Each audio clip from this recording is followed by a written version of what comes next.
आज मैं आपको इस चीज़ का राज़ बताने जा रहा हूँ कि कैसे सैमसंग ने अपने सैमसंग गैलेक्सी A07 में 30,000 के बजट में G99 प्रोवाइड कर दिया है और 6 ईयर की सॉफ्टवेयर अपडेट। अब इसका मैं आपको बताता हूँ कि कैसे। अब आप एक बात नोटिस करना, जो बात मैं बताऊँगा उस पे गौर करना।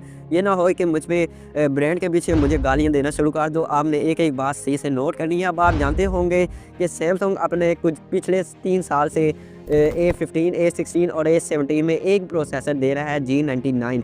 लेकिन जब उसको हम कंपेयर करते हैं A07 से या A06 से, अब A06 भी जो है 22,000 में लॉन्च हुआ था और G85 और 6 ईयर की सॉफ्टवेयर अपडेट ला रहा था, यानी अपनी प्राइस में बहुत ही ऊपर की चीज़ें ला रहा था। इसी तरह A07 में भी। लेकिन यहाँ पे एक सवाल ये उठता है कि A17 को जब आप यूज़ करते हैं, उसकी जो आपको चलाने का एक्सपीरियंस पसंद आएगा, वो आपको A07 में नहीं आएगा। जबकि प्रोसेसर दोनों में सेम है, जीपीयू भी दोनों में सेम है, बस डिस्प्ले का फ़र्क है और कुछ माइनर से चेंजेस हैं, लेकिन प्रोसेसर सेम है। जबकि A17 में जो है एंटूटू स्कोर ज़्यादा है, परफॉर्मेंस बेहतरीन है, लेकिन A07 में आपको बग देखने को मिल रहे हैं। जैसे A06 में भी कुछ बैंकिंग ऐप में आपको वेरिफिकेशन नहीं हो पाती थी और बहुत से बग देखने को मिलते थे, काफ़ी जगह लैग भी देखने को मिलता था।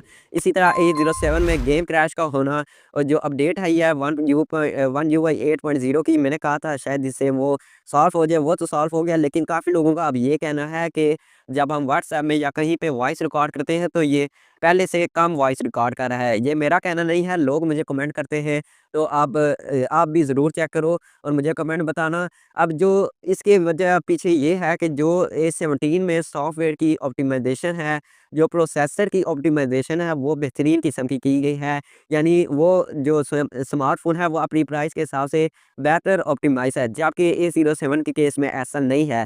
ना तो पीछे प्रोसेसर की ऑप्टिमाइज़ेशन अच्छी की गई है, ना ही सॉफ्टवेयर की। जबकि जो A17 में सॉफ्टवेयर है और A07 में दोनों सेम है, प्रोसेसर सेम है, लेकिन वहाँ पे आपको कोई बग नहीं देखने को मिलता, लेकिन A07 में कोई ना कोई बग देखने को मिल रहा है। इसके पीछे यही रीज़न है कि सॉफ्टवेयर ऑप्टिमाइज़ेशन। यही कुछ चीज़ें होती हैं जिसकी वजह से सैमसंग हमें कम प्राइस में अच्छी चीज़ प्रोवाइड तो कर देता है, लेकिन वो अच्छी होती नहीं है, अंदर से उसकी कुछ और ही काम हुआ होता है।